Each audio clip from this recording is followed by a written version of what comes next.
Tukiwa bado katika kaunti ya Kilifi, ni kaunti ambayo imerekodi visa 21 vya watu kufa maji katika fuo zake katika muda wa mwaka mmoja.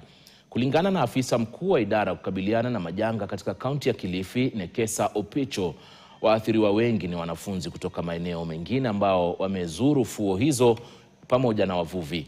Hali hii imeipa Kilifi, kaunti ya Kilifi changamoto ya kubuni mikakati ya kukabiliana na hali hiyo ili kuokoa maisha ya wananchi.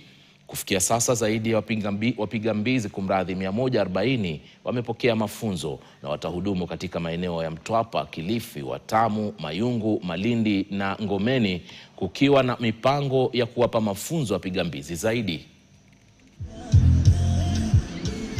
As a county government, this was an awareness creation forum to tell people about how many lives we've lost, about what they can do to prevent further loss of lives, that drowning is actually preventable, and that all of us have a responsibility in keeping ourselves safe. We have recruited 140 lifeguards spread across the ocean from Mtwapa all the way to Ngomeni. These lifeguards have the necessary skills, but again we'll still conduct more trainings just to empower them.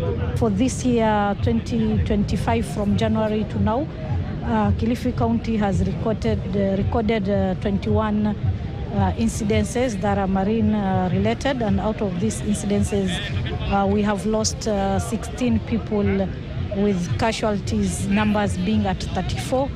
And within this we also have the missing fishermen 5, and then we also have 2 that have been missing from June, and one from June and the other one from May. Huku hayo yakijiri, katibu katika